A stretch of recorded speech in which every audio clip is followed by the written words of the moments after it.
안녕하십니까. 글로벌 주식시장 주요 이슈를 점검해보는 유안타 윈도우 시작하도록 하겠습니다. 최근에 미국 시장은 뭐 3대 지수가 전부 연일 신고가를 경신을 하고 있으면서 많은 관심들을 받고 있고요. 반면에 우리나라 시장은 3,000포인트를 중심으로 박스권을 계속 오르내리는 그런 모습을 좀 보여주고 있는데요.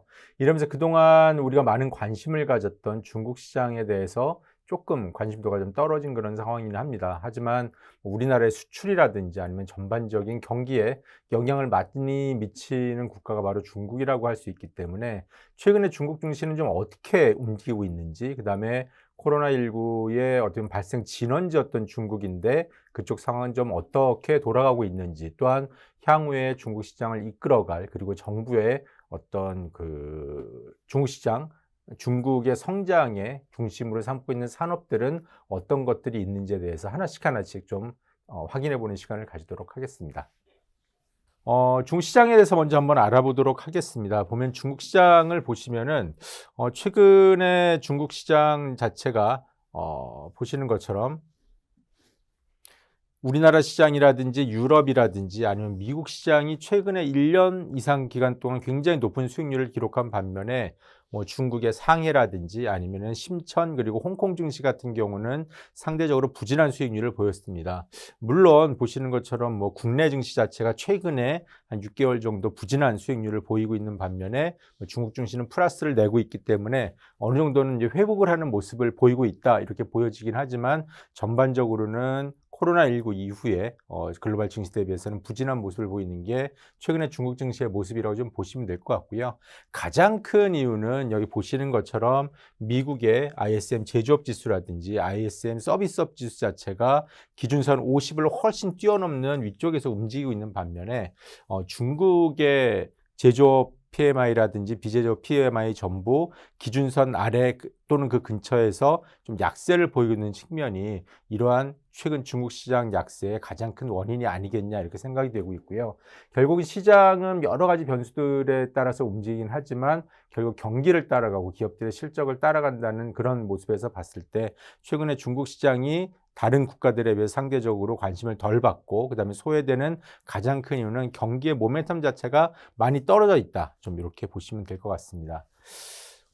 그럼에도 불구하고 증시 자체가 굉장히 약보합권에 있으면서 약한 모습을 보이고 있음에도 불구하고 여기서 보시는 것처럼 보통 북상자금이라고 표현이 되기도 하고 후구퉁이나 성구퉁을 통해 가지고 본토 증시라고 할 수 있는 상해라든지 신천 증시 쪽으로 들어오는 외국인 자금들은 꾸준히 우상하는 모습을 보여주고 있습니다.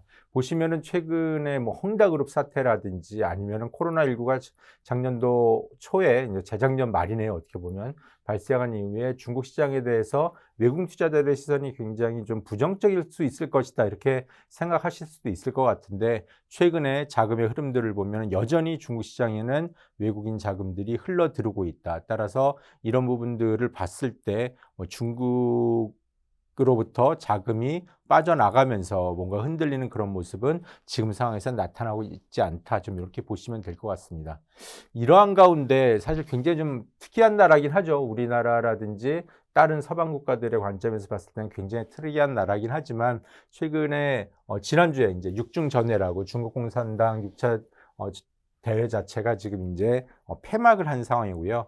여기서 시진핑 주석의 지배 체제가 훨씬 더 공고화됐다, 이렇게 좀 얘기가 되고 있습니다. 가장 큰 이유는 뭐 중국 그 공산당 자체가 그동안 1945년도에 중국이 이제 새로 개국을 한 이후로 세 차례 정도 역사결이라고 하는 걸 채택을 했는데 뭐 그때가 마오쩌둥 시대, 그다음에 덩샤오핑 시대, 우리가 알고 있는 중국의 그냥 굉장히 유명한 지도자들 이 시대였는데 이번에 시진핑 주석의 어떤 새로운 역사 결의, 기존의 두 번의 역사 결의와 조금 차이가 나는 부분들은 두 번의 역사 결의가 기존 자기네들 역사에 대한 어떤 자비판적인 성격을 갖고 있던 반면에 이번에 시진핑 주석 시대의 역사 결의는 미래에 나아갈 방향에 대해서 제시했다는 측면에서 어떻게 보면은 시진핑 주석이 세 번째 집권을 하게 되는 이런 장기적인 포석이 아니냐, 이런 의도도 낳고 있습니다. 그래서 전반적으로 지금 현재 중국 공산당 내지는 중국 정부의 스탠스 자체는 지금 코로나19라든지 단기적인 어떤 경기 충격에 대한 대응도 중요하긴 하지만 조금 더 장기적인 쪽으로 정책의 방향성을 맞추고 있다. 좀 이렇게 생각을 하시면 될 것 같습니다. 그런 이유로 해서 6중전의 이후에 나타난 정부 부처의 여러 가지 정책 기조를 보면은 뭐 전체적으로 내용을 확인할 필요는 없긴 하겠지만 기본적으로는 공동부유라든지 모두 다 인민들이 잘 살게 하자, 뭐 분배 쪽을 굉장히 좀 신경을 많이 쓰고 있고요. 성장도 안정적인 성장, 뭐 말이 안정적인 성장이지 사실은 과거의 두 자릿수의 높은 성장률보다는 뭐 한 자릿수 중반대 정도의 안정적인 성장 속에서 시스템 리스크가 발생하는 것을 방지하는, 즉 큰 어떤 사회주의 그 시장 경제 체제가 꾸준히 좀 유지될 수 있도록 여러 가지 리스크를 방지하는 시스템을 구축하는 데 가장 큰 어떤 역점을 두고 있고요. 보시면은 은행이라든지 아니면은 뭐 보감이라든지 증감이라든지 이런 쪽에서도 전부 다 리스크에 대해서 굉장히 많은 얘기들을 하면서 이런 리스크 뭐 해소라든지 이런 부분들을 자주 언급하는 이런 모습들을 봤을 때 지금의 현재 지배체 자체를 조금 더 공고화하고 조금 더 긴 시간 동안 영속성을 가질 수 있게 시스템을 구축하는데 향후에 중국 정부의 모든 어떤 노력이 경주되지 않을까 이렇게 생각을 하고 있습니다. 그래서 이런 이제 중국 정부의 스탠스 하에 그러면 중국 시장 자체가 아까 경기 자체는 조금 하강 사이클로 들어드는 모습들을 보여주고 있다라고 했는데 다른 모습들은 좀 어떤가 확인해 보도록 하겠습니다. 일단 보시면은 중국의 코로나19 신규 확진자 수 자체는 최근에 국경절 연휴 이후에 조금 늘긴 하지만 여전히 하루에 100명 수준 아래쪽에 있다고 좀 보시면 될 것 같습니다. 이러한 이유로 해서 우리나라도 이제 뭐 한 2주 전 정도부터 위드 코로나 정책을 좀 시작을 하면서 뭔가 해외의 하늘길이 뚫리고 해외 관광객이 들어오고 우리나라 관광객들이 밖으로 나가고 이런 모습들이 보인다라고 하면은 뭔가 좀 이렇게 내수에도 도움이 되고 아니면 소위 말하는 과거에 중국 관련주라든지 이제 이런 부분들 뭐 면세점이라든지 뭐 카지노 이런 부분들이 좀 살아나지 않을까 이런 거에 대한 기대도 사실 존재하긴 합니다. 특히나 이렇게 낮은 중국의 어떤 코로나19 신규 확진자 수를 생각을 한다라고 하면은 우리가 열어주기만 하면은 뭐 충분히 왔다 갔다 하는 데는 큰 문제는 없을 것 같다 이렇게 생각할 수 있긴 하겠지만 생각보다 중국의 어떤 봉쇄 조치는 여전히 강하게 진행이 되고 있습니다. 보시면은 뭐 북경시 같은 경우는 이제 뭐 이번 케이스긴 하지만 시내로 진입이라 복귀를 할 때 48시간 이틀 동안 내에 코로나 음성 결과를 전부 다 제시를 해야 되고요. 그리고 일반적인 좀 중국의 성시 같은 경우는 그 도시 안에서 확진자가 한 명이라도 나오게 되면 그 도시 시민 전체가 전부 다 PCR 검사를 받고 이런 부분들이 있기 때문에 겉으로 보이는 이런 평온한 모습들과는 달리 생각보다 강한 통제가 중국 내에서는 코로나와 관련해서 이루어지고 있다고 보시면 될 것 같고요. 이런 이유로 최근에 소매 판매기라든지 이런 부분 자체가 성장률이 많이 떨어지는, 그러니까 이런 강한 봉쇄 조치를 위해서 성장률이 떨어지는 모습들을 좀 보여주고 있기 때문에 생각보다 위드 코로나가 진행된다고 하더라도 기대감 자체는 조금 작게 잡아야 되지 않을까 좀 이렇게 생각을 하고 있습니다.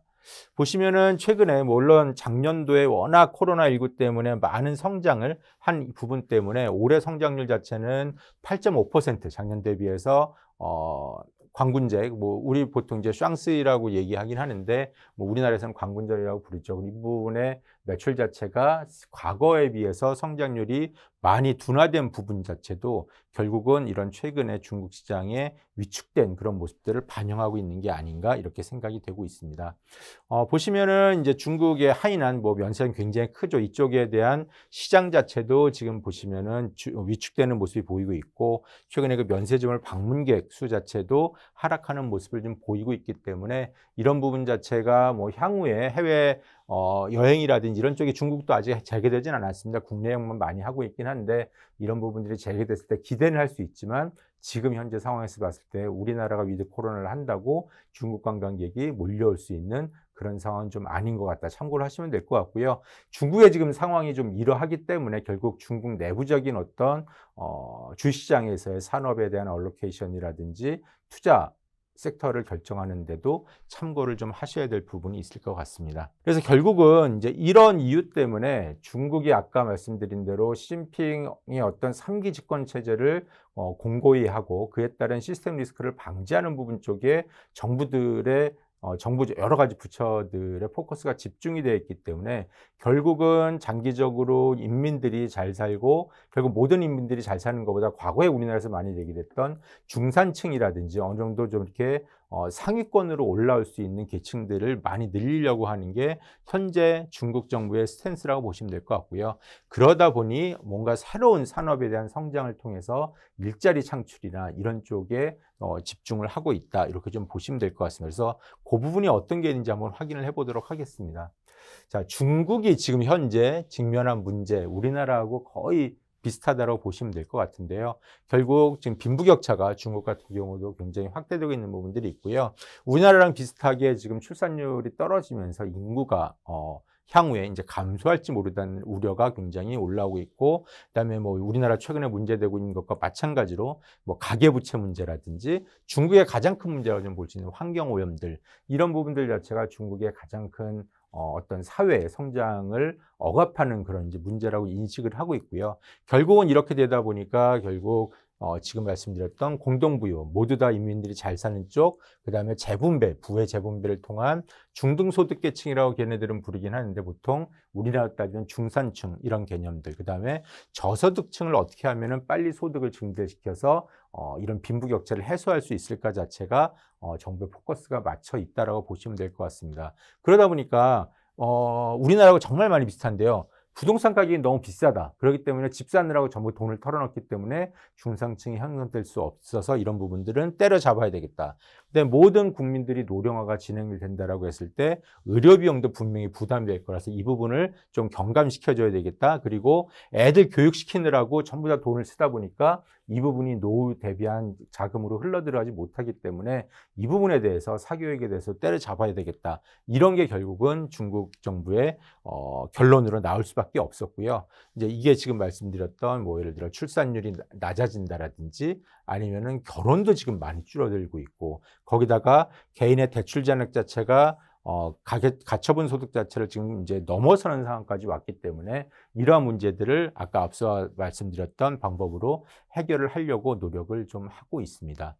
이제 그러다 보니 중국에서 최근에 나왔던 여러 가지 규제들을 보면은 약값을 전부 인하를 했고요. 부동산 헝다 사태에서 보이는 것처럼 부동산에 대한 규제가 사실은 강화되면서 헝다 사태도 터진 거기 때문에 집값을 잡으려는 모습들이 보이고 있고, 또 하나가 사교육 업체에 대한 뭐 거의 니네들은 비영리 기관으로 전환을 해라 이렇게 때리면서 이제 주가 자체가 이제 좋지 않은 모습들 좀 보였는데요. 보시는 것처럼 상해종합지수라든지 심천 성분지수가 움직이는 곳과 비교해서 교육이라든지 부동산이라든지 아니면 헬스케어 지수 자체는 언더퍼폼하는 모습들을 보여주고 있기 때문에 이런 섹터들 같은 경우는 중국 정부의 장기적인 어떤 정책 가이드라인을 봤을 때 조금 중국 쪽을 투자를 할 때는 좀 피해야 되지 않을까, 이렇게 좀 생각을 할 수 있을 것 같습니다.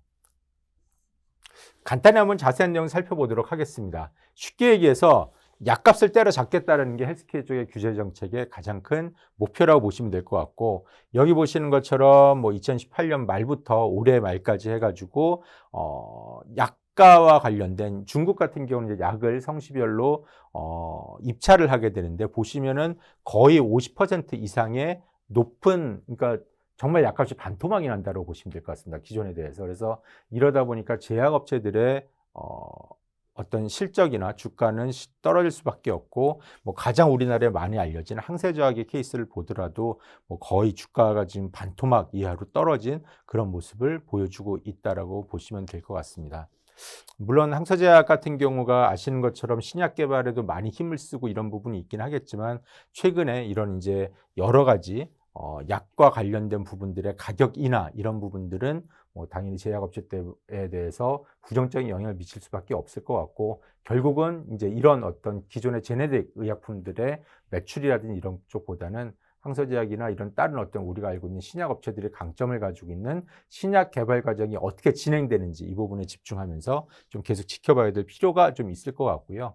두 번째로 보시면은 이제 그 교육업체들이죠. 이게 나스닥에 상장되어 있는 중국의 교육업체들의 주가인데, 보시면은 뭐 하루 사이에 주가가 완전히 밑으로 크게 하락을 한 모습들을 보여주고 있습니다. 결국은 사교육 업체 자체를 비영리 기관으로 전환을 하겠다는 정부의 발표 때문에 결국 교육을 통해서 돈을 벌는 게 너무 어려워지다 보니까 이런 부분들이 결국 가장 큰 어떤 교육업체들의 부정적인 영향을 미쳤다. 이렇게 좀 보시면 될 것 같습니다.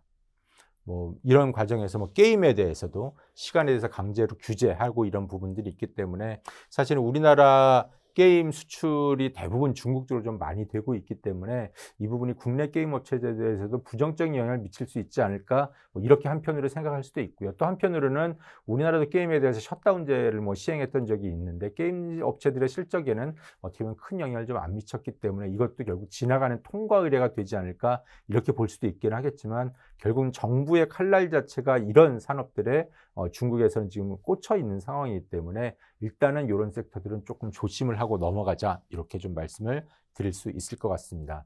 사실은 이제 피해를 입은 가장 큰 업종 중에 하나가 부동산 쪽이라고 보시면 될 것 같은데요. 보시면은 부동산 가격이 특히나 이런 이제 어떤 주요 도시들, 일선 도시를 중심으로 빠르게 성장을 하면서 정부 입장에서 봤을 때 어떤 이제 부동산세라든지 이런 부분에 대해서 굉장히 강하게 지금 드라이브를 걸고 있기 때문에 이런 부분들 자체가 부동산 개발들 업체들한테는 굉장히 좀 부담으로 되고 있다. 이렇게 좀 확인을 하고 넘어가시면 될 것 같습니다.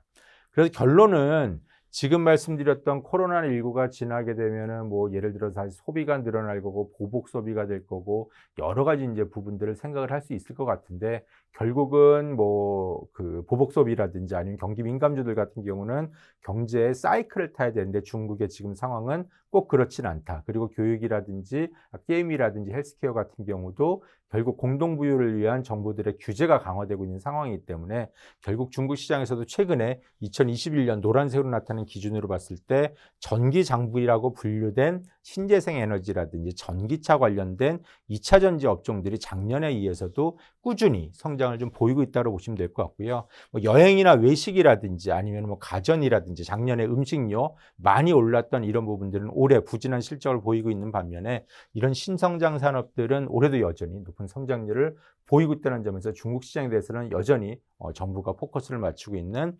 신성장 산업 쪽에 좀 집중을 해야 되지 않나 생각을 하고 있습니다.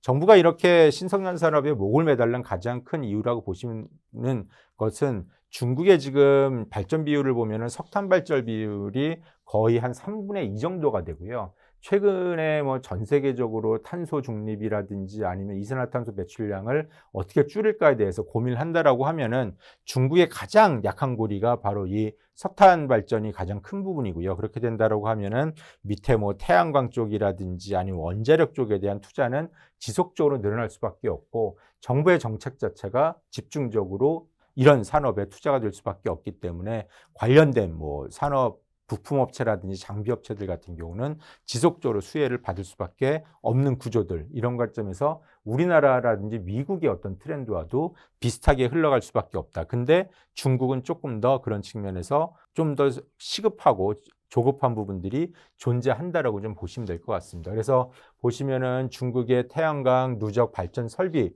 추이를 보시면 5년 후에는 지금 현재 대비해 가지고 약 3배 정도 늘어날 걸로 지금 예상을 하고 있고요. 그다음에 신규 발전 설비도 꾸준히 늘어나고 있고 그다음에 풍력에 대해서도 계속 타워를 지속적으로 향후에 뭐 10년 가까이 늘릴 생각을 하고 있기 때문에 중국의 신재생 에너지 관련된 여러 가지 업체들에 대해서는 관심을 꾸준히 지속할 필요가 있다 생각이 되고 있습니다. 또 하나의 사실은 어떤 이제 발전 쪽에서 부분이 있다라고 하면은 사실 친환경 제품의 가장 큰 대표적인 거는 최근에 전기차 내지는 신에너지 자동차 중국에서는 부르고 있는데 이 부분 같은 경우가 최근에 전체 자동차 판매량 자체가 마이너스 역성장을 하고 있는 반면에 신에너지 자동차는 여전히 플러스의 성장률을 보여주고 있고요.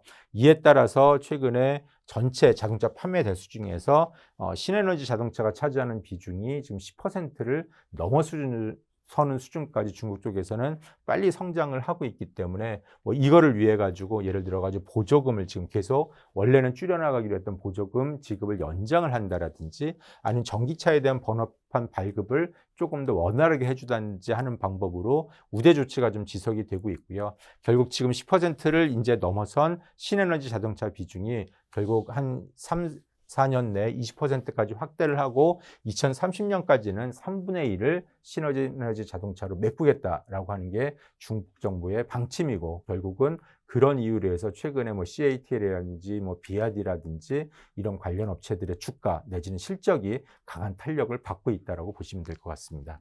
그리고 또 하나가, 이러한 여러 가지 새로운 신기술 사업들이 성장할 수 있는 여러 가지 인프라를 좀 구축하는 게 중국 정부의 목표이기도 하고요.